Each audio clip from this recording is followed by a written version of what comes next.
Colt Lightweight Commander. Shooting steel at 12 yards. 12 yards, this one should work, but it was shooting high. And we're shooting Freedom 230 grain ball, and the sights on this are just terrible. See how it works?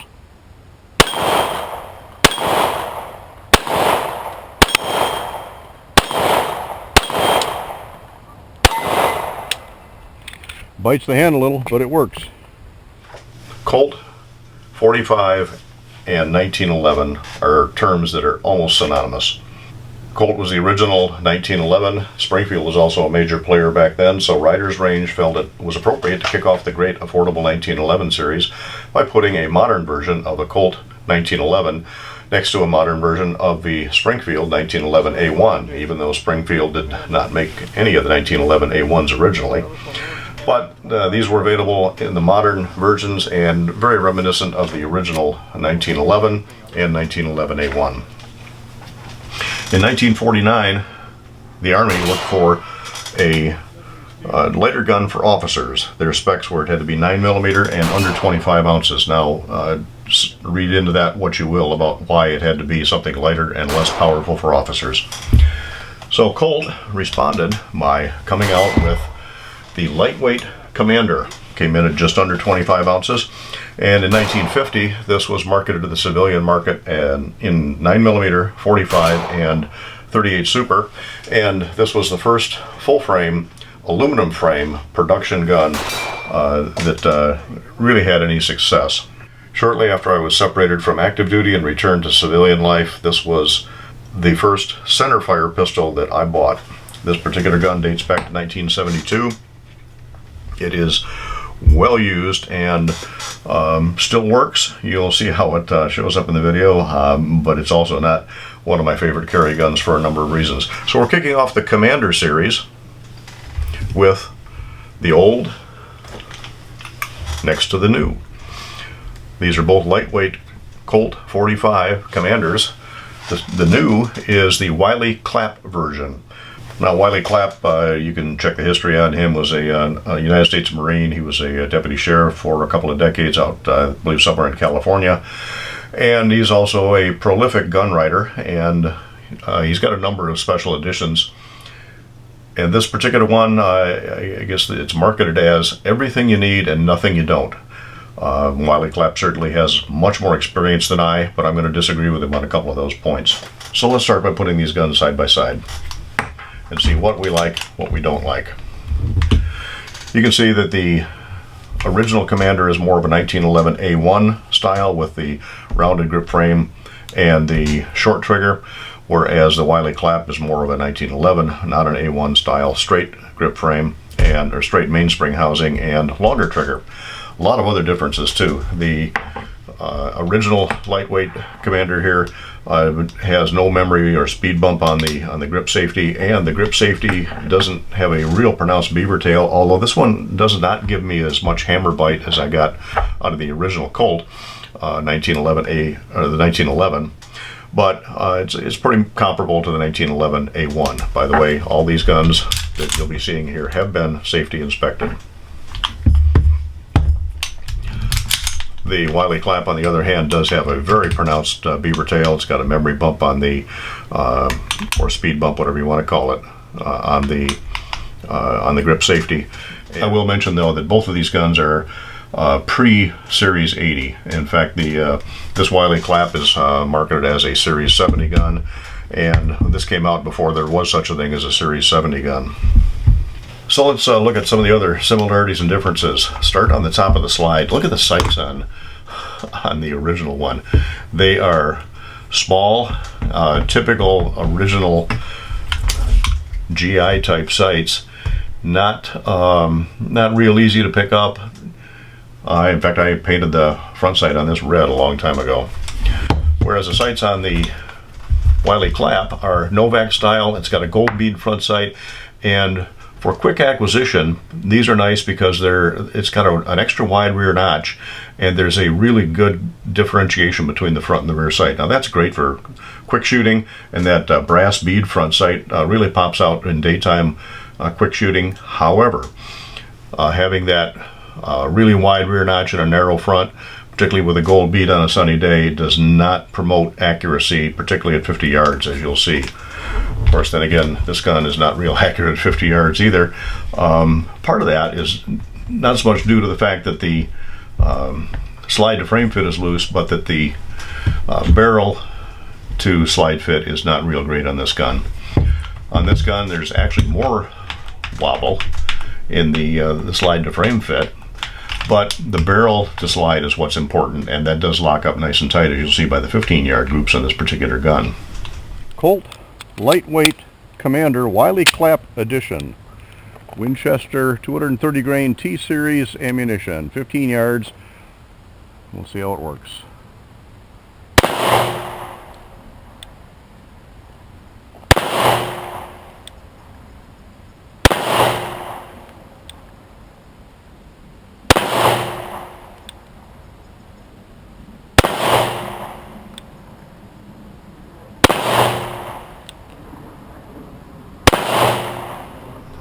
Colt 1911 Lightweight Commander with little old 1911 A1 sights, trigger, and hammer, or not hammer, yeah, actually hammer bite.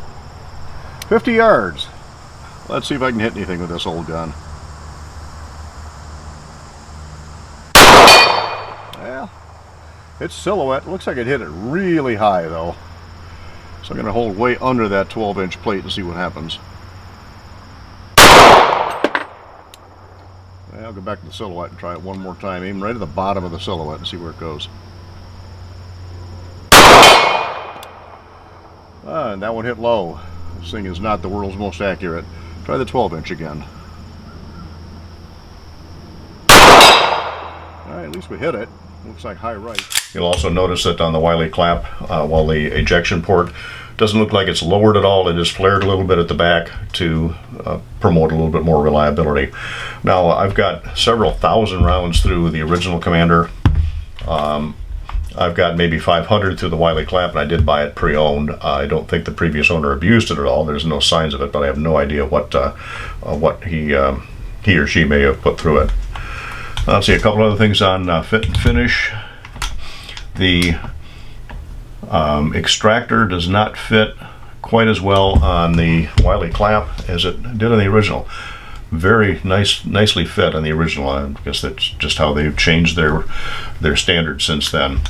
A couple other differences, and here's where I'm going to disagree with Mr. Clapp. It says everything you need, nothing you don't. Frankly, I want a bigger thumb safety. This the original GI type just doesn't work for those of us with a high grip. There's not a whole lot of gripping surface on that to deactivate the safety and get ready to fire. I shoot with a high grip. My thumb is on top safety when I shoot. Not real comfortable on that gun. Whereas on the original one, it's larger, not as large as I like on some of the more modern ones, but it's a lot less pressure in one point on my thumb to work the safety. So, Mr. Clapp, a bigger safety would be really nice on that. Some other differences are back strap. In addition to being rounded on the old, the original one in the A1 style, it also has striations on it instead of checkering. The Wiley Clapp has checkering. I understand that's 25 lines per inch checkering. Round to the other side, the original gun is smooth. There's nothing on the front. And again, 25 lines per inch checkering on the front of the Wiley Clapp, which is certainly a nice touch. And the checkering on the Wiley Clapp flows from the front strap into the grips, and you'll notice on these grips that the checkering is right exactly where you need it. So that does go along with the theory that everything you need, nothing you don't. And it's the same on both sides. The grip, the checkering is right where you need it. No checkering at all on these nice plain walnut grips on the original gun. You'll notice the profile on these grips is pretty much the same front to back. There's not a lot of change, just rounding front and back, but nothing drastic. Whereas on the grips on the Wiley Clapp, you'll see are tapered in the front, and that's a really nice touch. It's a very, very comfortable gun to shoot. Now, when you put these two guns in carry mode with a full magazine plus one for the chamber, The Lightweight Commander, even though it comes in at 24.6 ounces empty, the original one comes in at 33 ounces loaded and ready to go, whereas the Wiley Clapp is just a little heavier at 35.4 ounces. Triggers are also different. We mentioned that this has a short, the short 1911 A1 style trigger. There is almost no take-up on this. It does have a fair amount of movement, though, to get the hammer to release, although it comes in at a consistent just over 5 pounds. 5 pounds, 1 ounce, averaging over 5 pulls.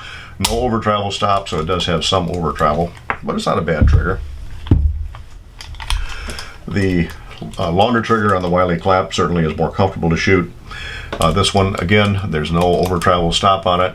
There's a little bit of take up, but not a lot. And a nice, short, crisp, smooth break. Comes in at 4.1 ounces all day long. So, nice trigger on the Wiley Clapp. These are not bull barrel, they're bushing barrel designs. Stainless steel barrel on the Wiley Clapp, traditional carbon steel on the original Commander. I picked up this original Commander for $111 back in 1972. Still have the box for it and the manual, and except for that front bushing, it's 100% original. And I did see a 71 vintage 9mm going for $2,000. I found another 45 in the same general vintage without the original box going for $900. So the original Commanders are actually certainly worth more than I paid for. Colt still makes the Lightweight Commander. The 80 series is how they're making them now, and those are going to run new for about $900 plus. You can pick up used 80 series Lightweight Commanders for $800 plus, but again, to find the vintage pre-70 series, it's going to set you back a little bit more. The Wiley Clapp, on the other hand, had a sticker on the box when I purchased it at $1,489. I didn't pay anywhere near that. I would not have paid that for that gun. Now they're in the catalog at $12.99, but that's also without the forward cocking serrations. And you can find used Wiley Clapp Commanders on the internet for around $1,100. Probably a little bit more than that by the time you pay the transfer fee through your local gun shop. So there are likes and dislikes about them. Yeah, it's probably not going to be my favorite guns in this Commander series. You'll see as we go through, there are some that I might like a little bit better than this. Although the Wiley Clapp's a nice, certainly a nice looking gun. It feels right and shoots really well at grouping at 15 yards.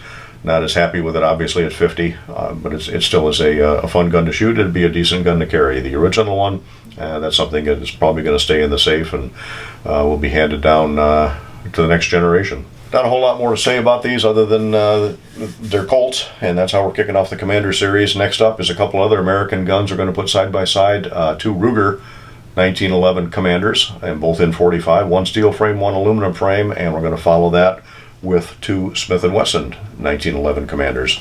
If you like these videos, we would certainly appreciate a thumbs up, and if you want to be notified of the next video that Riders Range puts out, by all means subscribe, click on the notifications bell. If you want to see what's coming up in the future, go to our website, www.ridersrange.com, and you can see the full playlist of what is coming up in the Great Affordable 1911 series. I want to thank you for visiting Riders Range. Colt Lightweight Commander Wiley Clapp Edition, shooting Freedom 230 grain ball, plates at 12 yards. Let's see how this one works.